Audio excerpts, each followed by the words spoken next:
one game away. Blow up. We're playing for something, man. We're playing for something. It's gotta mean something to you. It gotta mean something. Everything you got. Let's finish this. Do it, fellas. Let's go. Let's do it, fellas. Finish 2-3. 1, 2, 3. Finish. I can't even think about all of the shit I did to fit in. Past hard to watch like a fucking scary movie. I'm always happy to meet somebody that never knew me.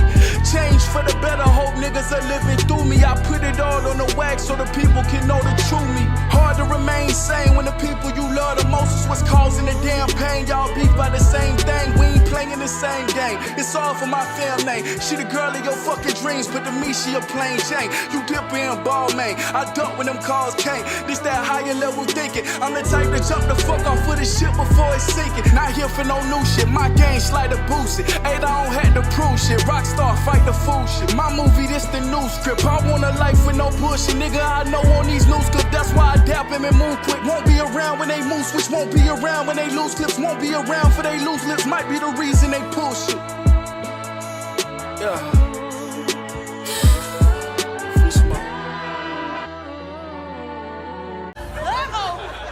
Here come the bus. And another week in the NFL has come and dipped on up out of here. Week 14, Monday Night Football recap.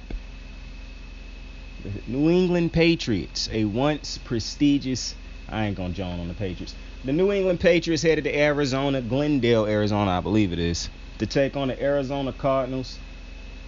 What a game. What an interesting game. A lot of things happened in this game, but before I get into the game, I think like 6 dudes got hurt in this game. From both sides, like combined, I think it was like 6 dudes who got hurt. Could be a little bit less, like 1 less, could be more. The biggest injury being Kyler Murray. I'm almost certain Kyler Murray tore his ACL. Almost certain. I hope he didn't. But early in the game, I think it was like on the 3rd play of the game actually, Kyler Murray scrambled and he went down by himself and did not get back up. He had to be carted off. It feel like the whole scene and whatnot, and just because it feel like we done seen this type of thing so many times, at least I feel like I have. It feel like it's an ACL. Like I said, I hope that it's not. But boy, like, I hope it's not ACL. I hope it's not an Achilles. But it feel like it could possibly be one of those two things. So prayers up to all those dudes who got hurt. Speedy recoveries. Kyler Murray, it feel like because of it's week 14, it don't feel like he'd be ready to start the season next year. But maybe he gonna have a crazy ass recovery. But we'll see, because that'll probably be out tomorrow. But before we go over Monday Night Football, I'll run through the scores of week 14 real quick. Thursday Night Football for week 14 started off with the Las Vegas. The Las Vegas Raiders headed into LA to take on the Baker Mayfield off for like a 2-day just got signed led Rams. And they lose 16-17 to the Rams. So interesting there. Miami went to Detroit. Now we in the football Sunday. Miami went into Minnesota, went into Detroit and lost 23-34. Philly went to New York, to the New York Giants, because of course it's not actually in New York, but they win 48-22 over the Giants. The Texans went to Dallas to take on the Dallas Cowboys, and the Dallas Cowboys eked out a win at the end on a game-winning drive. They win 23-27. Baltimore went to Pittsburgh, and Pittsburgh done won this matchup 4 the last times they played. Baltimore wins this one without Lamar Jackson, without Tyler Huntley. With the 3rd-string quarterback, they win 16-14. Big day for J.K. Dobbins. Cleveland went to Cincinnati, where Joe Burrow has yet to beat the Cleveland Browns in his NFL career, but he got it done on Sunday. He did lose 2 of his receivers in the process, but they win 23-10 against the Cleveland Browns at home. The Jets went into Buffalo to take on the Buffalo Bills in a divisional game, and it was a close one for a long time. Real gritty, grinded out type of game. The Buffalo, I was going to call them the Buffalo Jets. The Buffalo Bills win 12-20 at home. Jacksonville went to 22. Jacksonville went to Tennessee to take on the Tennessee Titans, and they win 36-22. Derrick Henry looked like he was about to go for 200 on them again, but he had 3 rushing yards in the second half of this game. Kansas City went to Denver to play the struggling Denver Broncos, and they win 34-28. The game was hella close, and they probably could have lost this game if Russell Wilson didn't get hit. But I mean, they still had opportunities, but sloppy game at the end. Pat Mahomes made 3 really kind of ugly throws, but you gotta accept that at times with Pat Mahomes, with Pat McGoat. So they end up still winning the game 34-28. Tampa Bay went to San Fran and got blasted 7-35. Carolina went to Seattle and got the upset 30-24 over the Seattle Seahawks. Miami went to LA to take on the Chargers on Sunday Night Football, and the Chargers got the win 23-17. New England went to Arizona to take on the Arizona Cardinals on Monday Night Football, and they get the win 27-13. And that is your scores from week 14. Now let's get into the game. Let's get into the game. So it wasn't really the craziest game. The Patriots had like 6 or 7 sacks as a team in this game. They was destroying Colt McCoy towards the back end of this game. Really, it got out of control after that. What really bust this game open was, or what broke this game open, I should say, was the AJ Green. I forgot AJ Green was on the Cardinals. Dead ass. I forgot he was on the Cardinals. I also forgot Robbie Anderson was on the Cardinals. So, you know, either way, this game to me broke open when DeAndre Hopkins fumbled the ball. Once he had a fumble that the Patriots returned for a touchdown, it was also a play in this game where I believe it was the Patriots who got an interception on Colt McCoy. And the Cardinals came back literally, I think, with the next play and fumbled the ball. The Cardinals had a lot of turnovers in this game. Or a lot of bad turnovers in this game, I should say. Like, Mac Jones had an interception, but that was because he got hit while he was throwing it. Colt McCoy got hit when he threw one of his interceptions too, but it was just some of these other plays in the back end of this game. And with so many dudes hurt, and mind you, I thought having Marquise Brown, DeAndre Hopkins, and Robbie Anderson all healthy, I thought that would make a difference for this team with Kyler Murray being healthy, but it didn't. And maybe it's because they never truly got enough time to be together. But, man, this Cardinal team looked like a disaster. I'm not going to lie. And it's not going to get no better with Kyler being hurt. It already looked tough with Kyler. It's going to look probably worse without him. Because I don't believe in Colt McCoy. He is a backup for a reason. But the thing that broke, because going into halftime, the Cardinals are a bad team. That's what you just got to realize. Because going into halftime of this game, the score was 10-13. It probably should. The Patriots should have been getting their ass whooped at this point in time, but the Cardinals just was doing like the Patriots really didn't move the ball good, yo. Like, they struggled moving the ball in different parts of this game, and it felt like if the Cardinals were a good team, they would have capitalized. But that's when you realize they're not a good team. That's also when you realize the Patriots might get into the playoffs, and I hope to God they don't. Not because I don't like the Patriots, but because the Patriots are not a good team to me either. Like, I think the Cardinals is bad. Obviously, they a 4-8 team. Now they moved to 4-9. But the Patriots was 6-6 coming into this game, and they only go to 6-7. I understand it's a tough AFC. They don't beat the good teams in the AFC. They beat the Jets twice, and I think the Jets have a great defense. I don't think that is a great team. You take away them 2 Jets wins or give them a loss, one of those is a loss. I think people looking at this team the same way I look at this team, but this was a close game. I think it was like 13-13 into that fumble by DeAndre Hopkins also. So the defense got a scoop and score that really turned this game into a blowout, because then they got a score again. I could be fast forwarding past the score that happened in the third quarter. If it hit me in the brain, I'll come back to it. But I don't necessarily think great football was being played tonight. But man, it was just, you look at this game and you realize one of these fucking teams can actually still get to the playoffs, and it's a good chance one of these teams might, because I can't confidently say, oh yeah, sure, the Chargers gonna get it together and get that last spot.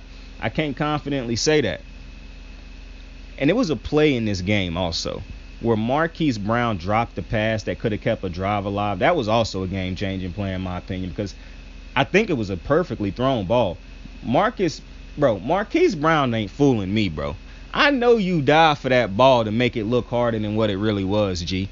I saw you drop way too many wide the fuck open passes in Baltimore for me to sit here and blame that shit on Colt McCoy. I ain't saying Colt McCoy had a great game, but you know what? I just also thought about something. It was 13-13 when DeAndre Hopkins fumbled that ball, bro. And it was a scoop and score in the third quarter. And I think it was towards the back end of the third quarter when that shit happened. That shit just popped up in my head because that shit made the score 20-13 at that point in time. And then these motherfuckers went 3 and out again, I believe. Or either Colt threw an interception.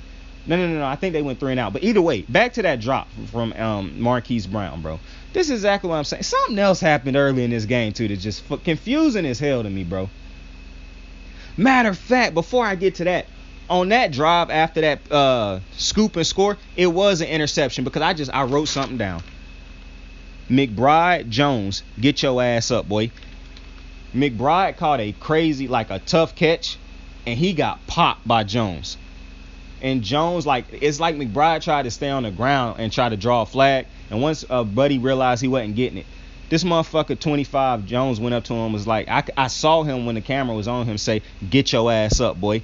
Like the next play or the next 2 plays, he get an interception. So that's really how this game flipped because 2 interceptions turned into 2 scores. And that's how, you get the Cardinals ain't coming back from that. But something happened early in this game with the Cardinals. And this is exactly why I'm so critical of their offense. Bro, these motherfuckers got DeAndre Hopkins running deep routes and but they have Marquise Brown and Robbie Anderson. 2 dudes who run deep routes. And then they have Marquise Brown trying to run the routes that you would have DeAndre Hopkins run on third downs, throwing him passes and shit. I'm like, what the fuck is going on with the Cardinals? Like, this is confusing to me. It'd be crazy to me if DeAndre Hopkins ain't traded in the offseason. Like that. And this is why I'm bothered with Baltimore. They could literally go make a trade for DeAndre Hopkins in the offseason. They could go make a trade for Mike Evans in the offseason. But they won't. It's teams that clearly no longer are in a position to need to pay a top flight receiver because that's not the position their team is in. Baltimore has a quarterback that puts you in a position to win. Now you go get him a top flight receiver from one of these teams that don't need one anymore. But that's neither here nor there. The Cardinals are just a confusing fucking team. Like, they don't really make sense. And I understand they got injuries and things of that nature, but even when they healthy, they don't make sense to me. Like, I really don't know why you got DeAndre Hopkins running streaks up the field or running the deep route, go balls up the field, when you got Hollywood Brown. I don't understand why you got Hollywood Brown trying to work intermediate routes and shit like that when you got Hopkins. Like, and then they run the ball decently at times, but they not really a good running team. And James Conner, a good back.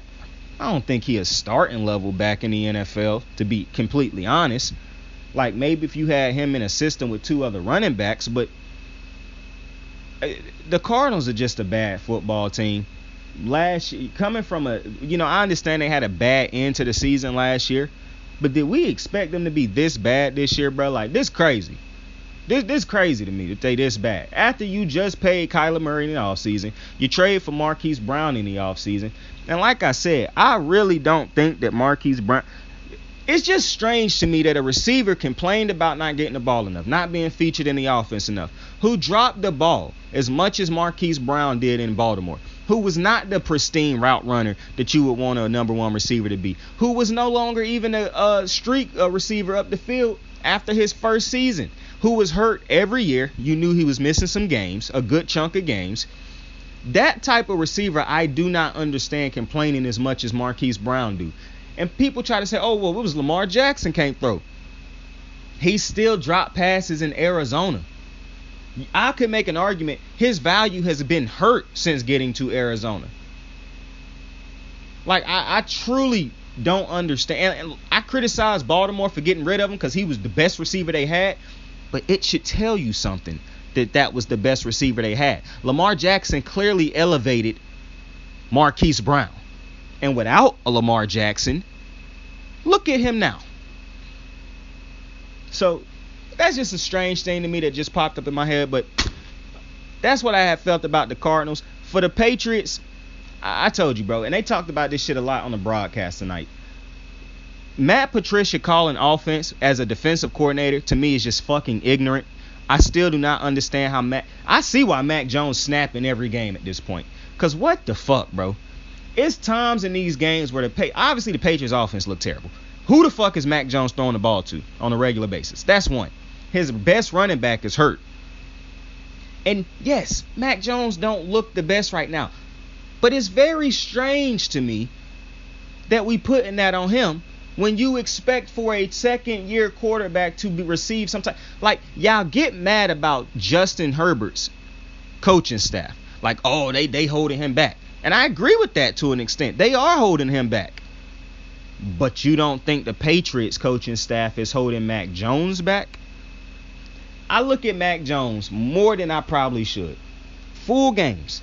And no, do I think he is a top 5, top 10? Absolutely not. But what I do see is a quarterback that could be a damn good quarterback in the right system.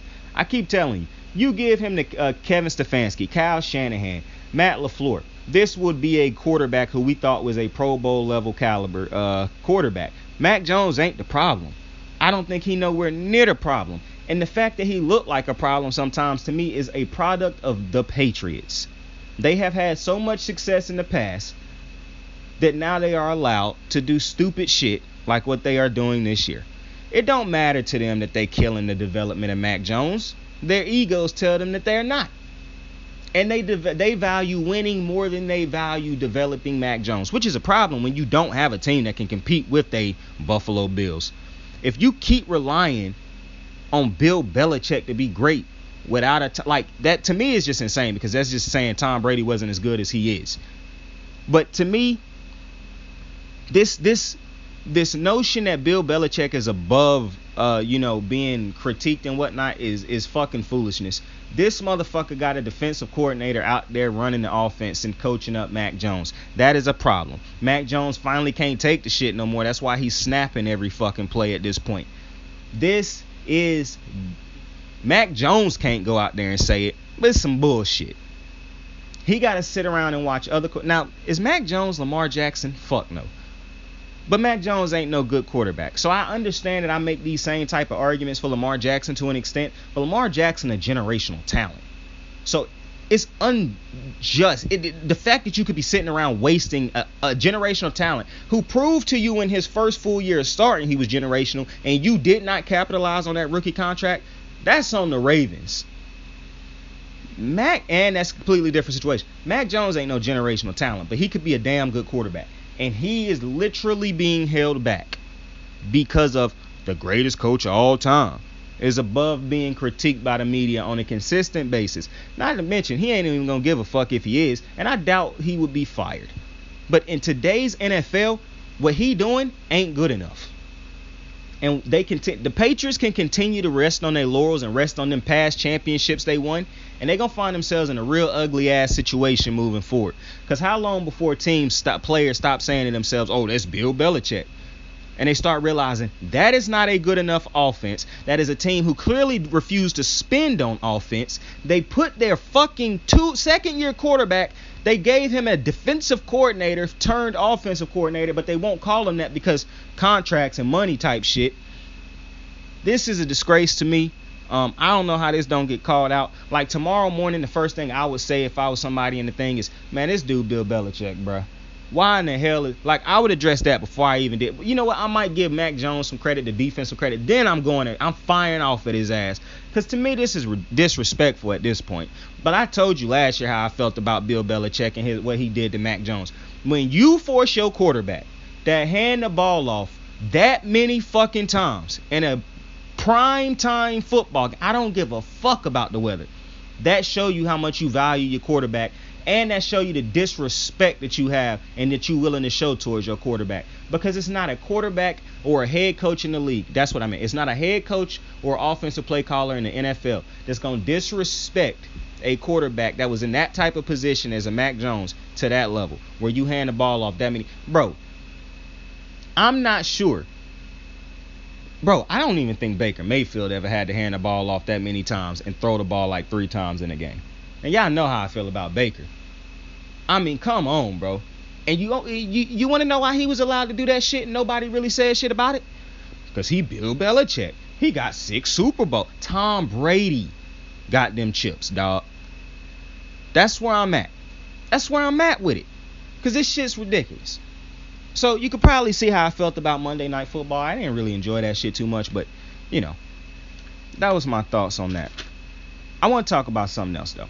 Tyreek Hill was on the Shannon Sharp Club Shay Shay show. Bro, I'm telling you, this dude Tyreek Hill is just a fucking this is why this is one of my favorite players in football, bro. This dude is him. Now, he said some crazy shit in this interview, specifically when he said, you know, talking about the receivers. And I get he was trying to defend his guys, like defend receiver position. But I agree with his ultimate point of why he was saying that nonsense in the beginning. Because he wanted to prove the value of a receiver is greater nowadays. And I say that shit all the time. People disrespect receivers, but look at what number one receivers do for teams, even for great quarterbacks. Because you see what Aaron Rodgers looked like without a number one receiver. You see how hard it is for Lamar Jackson to continue to operate without a number one receiver. You see what Mac Jones going through without a number one receiver. You see what Joe Burrow do with number one receivers littered around his offense. A great example, Justin Herbert. You see what he looked like without his number ones. You see what he looked like with his number ones. You saw what Josh Allen looked like before Stephon Diggs. You see what he looked like with Stephon Diggs. You saw what Dak looked like before he had Amari. You see what he looked like when he had Amari. Like, you see what number one game-changing receivers do. You see what Tyreek Hill did for Tua Tagovailoa. So I get what he was saying. I just don't agree with his thing like Christian Kirk a top 5 and, you know, anybody could be a top 5 in any offense. That's not true. Anybody can look good in the right offense, but that don't mean they're a game-changing player. A game-changing receiver is guys who can be put in any offense and look great. The Raiders don't run the same offense that the Packers run, but Devontae Adams still look like a motherfucking game changer in it in both offenses. He's still him in both offenses. The Chiefs don't run the same offense Miami run. Tyreek Hill still looks like him in both offenses. So that's the thing. Number one true game-changing receivers that change the game because of all the different things in the game that they can do. They shift the defense. They make defenses pay attention to them. They open up the field for other dudes. They make the game easier for the quarterback. They make it so the quarterback don't got to be so perfect. We know all these different things that the number one receivers do for a quarterback and for an offensive system. But I still don't agree with that crazy shit he said earlier. But this was a phenomenal interview. Bro. And I love it when this dude say shit like, when I play Kansas City in the playoffs, the cheetah is arrived. The cheetah has arrived. Or when he was like, Eli Apple, the cheetah is here, boy. I like when that motherfucker speak in third person. Because after watching this interview, I don't think Tyreek Hill realized how great Tyreek Hill is. I truly think this dude is humbled beyond belief and don't even realize how great he like, I think he know he great, but I don't think he know that he is like him. Because I told you, my top receivers in the NFL go like this: Devontae Adams, Tyreek Hill, Justin Jefferson. People who look at Tyreek and say, and I done said this multiple times, if you look at this man and say, oh, bro, he not tall as a Julio or a Devontae or a prototypical receiver, that just shows me you don't watch ball. Because this dude play like a number one receiver. He make up for that height differential because he can leap. He can go get the jump balls. He is a pristine route runner. Ain't nobody faster than him in the NFL. This dude is clearly a game-changing offensive weapon. The likes of, I don't know if I done ever seen a player like a Tyreek Hill, to be completely honest with you. I feel like Tyreek Hill is what we thought Tavon Austin was going to be in the NFL. And if Tavon ended up with a Andy Reid, maybe he would have been. But Tyreek Hill is just an anomaly, which is why I don't understand why people don't like clearly, if you don't feel how I feel like you don't watch as much Tyreek Hill as I do. But maybe you do and you still don't feel that way because you think like and mind you, I think the greatest receiver I ever watched in my lifetime was Julio Jones in his prime.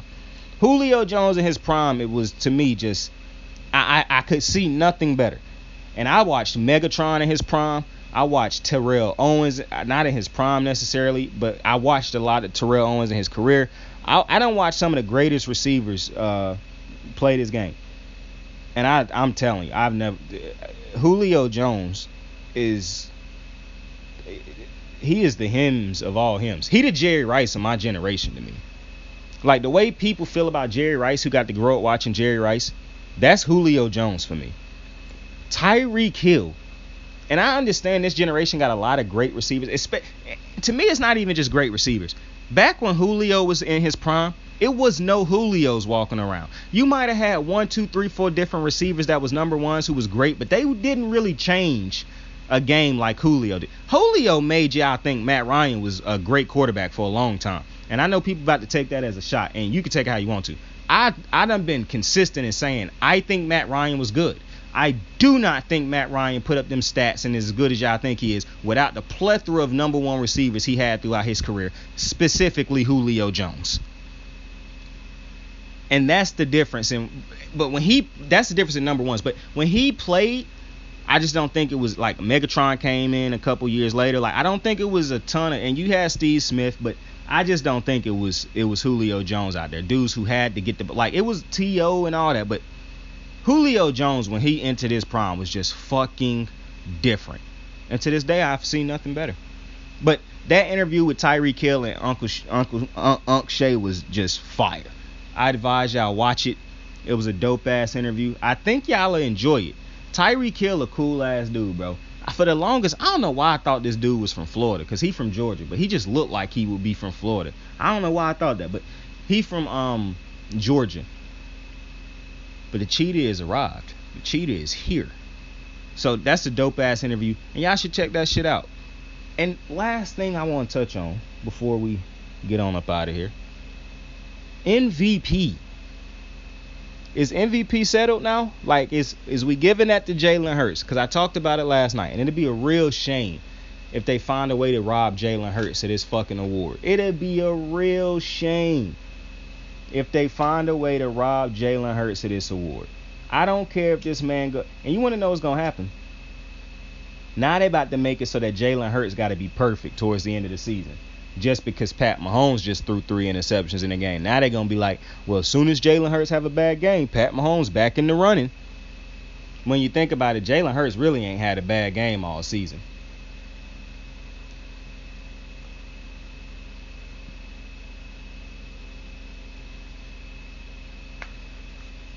I mean, I'm thinking to myself, he had some games that probably wasn't as prolific as his best games. But I can't look at no game and really be like, yeah, Jalen Hurts really was the reason they lost these games. But I can look at damn near, if not every game, and be like, yeah, Jalen Hurts was the reason they won that. Or he played a huge part as to why they won that.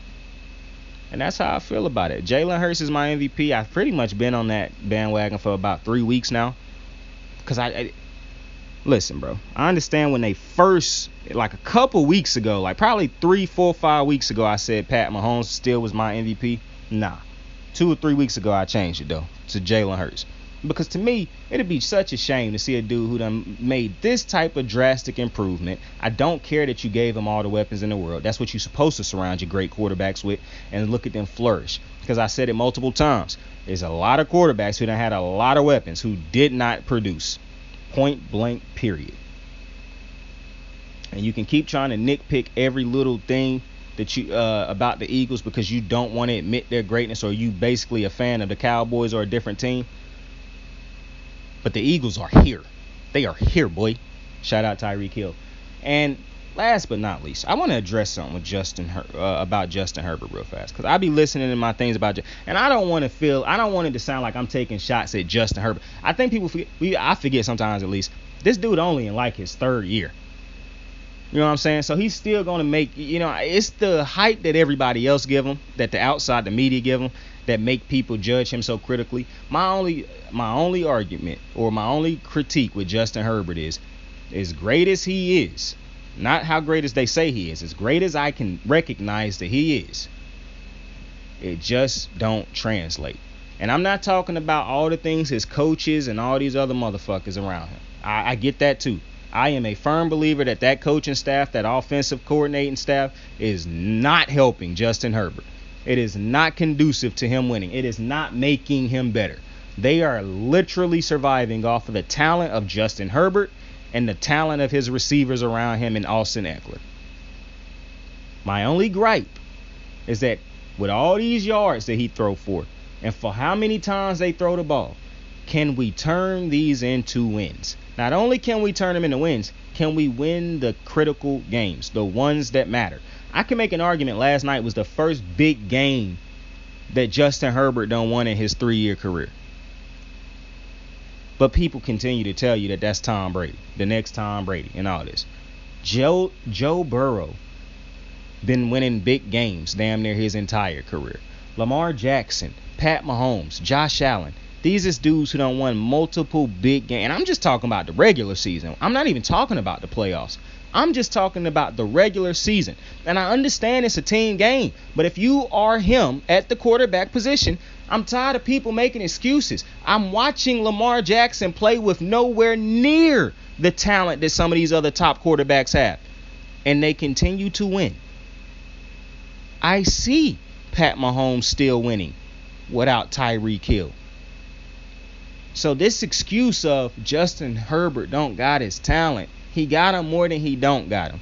So the fact that when he don't got him, he can't elevate the people around him and win some of these games is ridiculous. Oh, well, you want your big talent in big games. Lamar never has big talent in big games, and his dude,